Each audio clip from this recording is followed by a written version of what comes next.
Musulmonlardagi axloqiy chiriklikka nazar. Avtori Abul Qasim Bakri Amin. Alloh taolo islom dinini insonlarning dunyo oxiratlik nijotlik yo'li qilib tanlagandan keyin payg'ambarimiz Muhammad sallallohu alayhi va sallamni olamlarga rahmat qilib avatdi. Shundaqla Qur'on Karimda payg'ambarimizning axloqini alohida tilga ilib, "Sen haqiqatan buyuk axloqqa egasan" deyish orqali payg'ambar alayhisalomdagi eng muhim alohidaliklardan birining go'zal axloq ekanligini bayon qildi.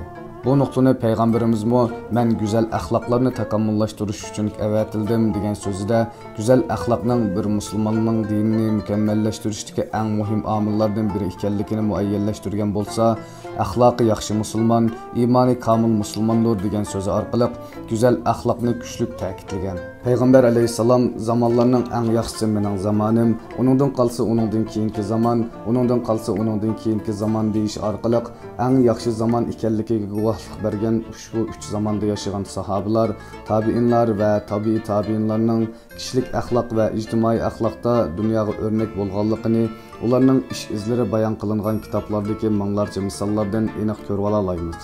Sahaba va tabiinlardagi go'zal axloqning eng yorqin va bizda kam bo'layotgan ko'rinishlardan biri Allohning dinini yetkazishda namoyon bo'lgan bo'lib, payg'ambar alayhisalom dunyodan ayrilgandan keyin sahobalar Makka va Madinadan iborat bu muborak ikki shahardan chiqmay yashashni o'ylamasdan dunyoning har tarafiga islom dinini tarqatishga boshladi va nihoyat qisqa vaqt ichida islom dunyoning 4 tarafiga kengaydi. Men bu yerda bizning diqqatimizni tortishi kerak bo'lgan bir qancha nuqta bor deb qarayman. Bu bo'lsa-mu, sahobalar dunyoning har tarafiga din da'vat uchun borganlarida u yerdagi kishilarga dinni qanday bildirgan bo'lg'aydi? Acaba ular shuncha ko'p til bilamdigandi? Bu jarayonda qanday bo'lgan degan savollar haqida o'ylanib baqdiqmi? Sahobalarning ish izlari bayon qilingan kitoblarga qaraydigan bo'lsak, ularning islom dinini da'vat qilishdagi birinchi qurolining hol tili, ya'ni yuksak axloq bilan dinga bog'lanish ekanligini ko'rib olamiz. Ular bargan yerlerde etrafidagi kishilardan alohida farqlanadigan bir go'zallikni har zaman namoyon qilishga tirishgan bo'lib, bu orqali etrafidagi kishilarni ta'sirlantirgan va bu dinga bo'lgan qiziqishini qo'zg'agan. Natijada nurg'un kishilar Allohning dinini chin qalbi bilan qabul qilgan ekan. Sahobalar bu go'zallikni payg'ambar alayhisalomning go'zal axloqidan olgan edi albatta. Undaqda biz bo'lsak, dinning sirtidagi kishilarga islom dinining go'zal bir din ekanligini namoyon qilish orqali ularning islom diniga kirishga sababchi bo'lish u yoqda tursin, musulmon jamiyatida yashab cho'ng bo'lgan yosh avlodlarning dindan chiqib islom dinini yomon ko'rishga sababchi bo'lib qilyapmiz. Albatta bu nuqtada islomga qarshi media vositalarining kuchini inkor qilmaymiz. Lekin buninglik bilanla biz o'zimizga yuklangan mas'uliyatdan qochib qutula olmaymiz. Undaqda biz musulmonlar qanday bo'lib bu holatga tushib qoldik? Bunun sebeplari haqida qisqacha to'xtalib baqayli. Payg'ambar alayhisalomning davrida qaddin rusul bo'lgan islom davlati atrofidagi barcha rayonlarga kengayishga boshlagan bo'lib, o'xshamagan din, madaniyat va kultur bilan uchrashib, o'zining naqadar go'zal bir din ekanligini isbotlayotgan bo'lsa-mu, sahobalar davridan keyin boshlangan fitna fasodlar islom axloqining jamiyatdagi yiltizini quritishga boshlagan edi. Qur'on bilan tarbiyalangan ummat a'zolarining dunyodan ko'chishi, Yahudi va Nasoralardan iborat ashaddiy dushmanlarning musulmonlar orasidagi ixtiloflardan foydalanib o't ustiga yog' chekishi, munofiqlar bilan hamkorlik o'rnatishi qatorliq sabablar islomiy axloqning ojizlashishiga ilib borgan edi. Uningdan keyingi necha ming yil mobaynida islom axloqimi islom davlatlarining kuchayishi bilan teng kuchaygan bo'lsa, islom davlatlarining tajovuzchilikka uchrab munqarz bo'lishi, hatto halok bo'lishi bilan o'zining mavjudligi va rolini asta-asta yo'qotib keldi. Bugun biz islomning tashqi qo'rg'ini, himoyachisi bo'lgan davlatlari askarlardan ayrilib qolgan eng ojiz vaqtdagi islom axloqlariga shohid bo'lyapmiz. Shundaqla musulmonlarning axloqida sanab tugatkisiz chiriklik qilmishlari sodir bo'lyotdi. Tövəndə günümüzdə eng ko'p ko'rilayotgan axloqiy chiriklik ko'rinishlaridan bir nechini tilga ilib o'tay.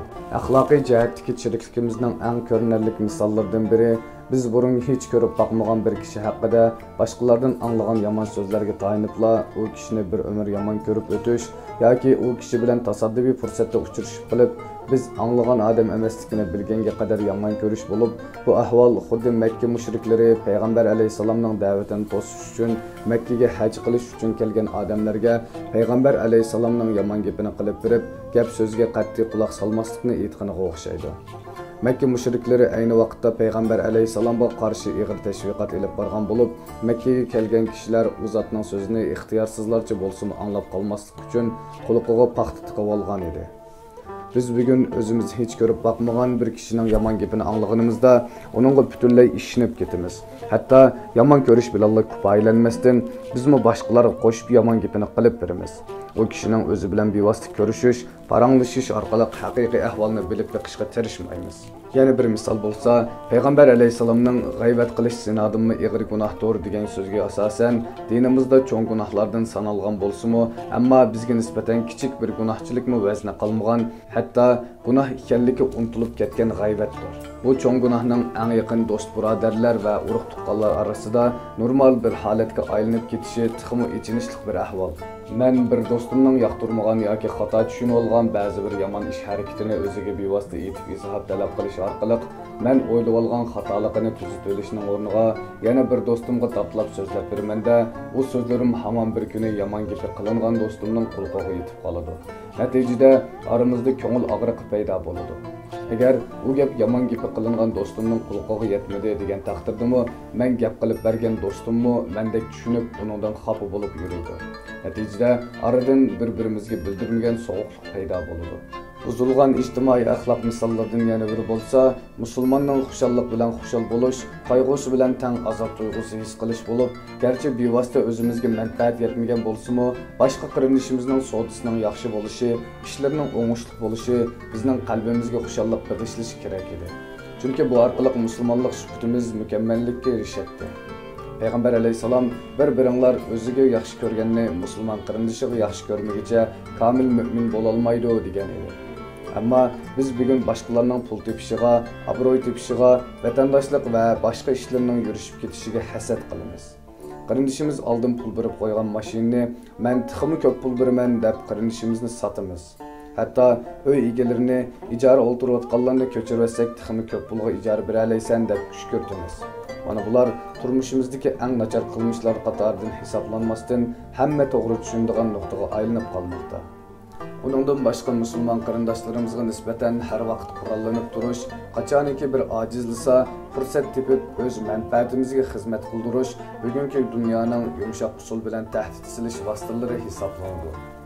Birining qiyinchilikqa uchragan fursatida qarz qaytarishga zo'rlash, uning ahvoli va qiyinchiligiga pisand qilmaslik, qarzlarini dollarning o'sishidan foydalanib dollarga o'zgartirib olish, qiyinchilikni hal qilish bahonasida pulni ilib bermaslik va uningdan boshqa o'xshamagan nuqta va masalalarda ko'zimizga kichik ko'ringan, e'tiborga olmaydigan, ammo amaliyotda hayotimizning tub maqsadlariga ig'ir ziyon soladigan omillar aramizda kundan kunga avj olmoqda. Bugun hammamiz o'zimizga nazar silib baqsaq bo'ladi. Bizda shunday ahvol bormi yo'q? O'ylab baqaylik.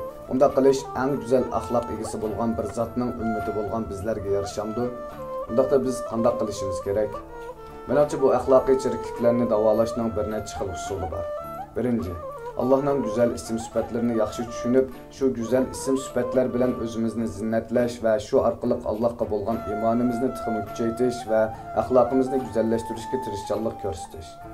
Chunki hammani ko'rib turg'uchi, anglab turg'uchi va hisob olg'uchi bir zotning borligini tushunish va har vaqt eslab turish qalbimizni buzilish va qarlab ketishdan saqlab qoladi. Ikkinchi, Peygamber aleyhisselam ve sahabe, tabiinlarning güzel axloqlarini o'zimizga ulgu qilish orqali axloqimizni güzelleştirishga har vaqt harakat qilish. Chunki bu ummatning avvali eng sharafli va izzatli hayotga erishgan bo'lsa, keyingi ummatmo faqat va faqat o'xshash usul bilan nijotlikka erishadi. Shundaqla bizning har bir kunimiz mayli diniy ma'lumot jihatdan bo'lsin, mayli axloqiy jihatdan bo'lsin, kundan kunga yuksaltirib mingish dinimizning eng muhim ta'limotlaridan biri. Uchinchi, atrofimizdagi musulmon qarindoshlarimizga har vaqt yaxshi gumonda bo'lish. Bu haqda Alloh subhanahu va taolo: "Ey mu'minlar, nurg'un gumonlardan saqlaninglar. Ya'ni oiladagilarga va kishilarga gumonxo'rlik qilmanglar. Ba'zi gumonlar haqiqatan gunohdir" degan. Shundaqla yana tabiinlarning olimlaridan bo'lgan Muhammad ibn Sirning agar sana qarindishing haqida biror yomon so'z yetsa, uning uchun 70 xil uzr izla. Agar yana topolmasang, men bilmaydigan bir uzrsi bor o'xshaydi degan so'zi kishilik aloqamizda har vaqt esimizda ching tutishimiz kerak bo'lgan bir so'zdir. 4. boshqa bir kishi haqida anglagan yomon so'zlarga aniqlamay turib ishonmaslik. Bo'libmi bugünkidek ijtimoiy taratquvchilar xilma-xil bo'layotgan, kimning kim ekanligi nihoyat aniqsiz bo'lgan vaqtda texmi diqqat qilishimiz kerak. Alloh taolo bu haqda: "Ey mu'minlar, agar sizlarga bir fasiq odam bir xabar elib kelsa, ishning haqiqatini bilmasdan biror qavmni ranjitib qo'yib, qilmishinglarga pushaymon qilib qolmasliklarinlar uchun u xabarni aniqlab ko'ringlar" degan. Günümüzdeki ijtimoiy masalalarning kelib chiqish manbalaridan biri dal bizga yetgan, qaysi shaklda yetgan bo'lishidan qat'iy nazar so'z va xabarlarni tekshirmasdan ishinib, shu haqda hukm chiqarishdir. 4. Her vaqt boshqalarning kamchiliklarini izlab, timsiqlab yurish emas, balki o'zimizning kamchiliklarni tuzatish uchun mashg'ul bo'lish. Boshqalarning ziyni bilan bo'lmasdan, qo'limizdan kelishicha yaxshi o'ylash, yaxshi baho berish va tanqid bergan vaqtdami hukmga oldirmasdan baholash kerak. Ulug' Alloh har birimizning qalbida musulmonlarga qarshi xato tushuncha, musulmonga qarshi yomon gumon bixlarining ko'plab qilishidan bizni muhofizat qilsin.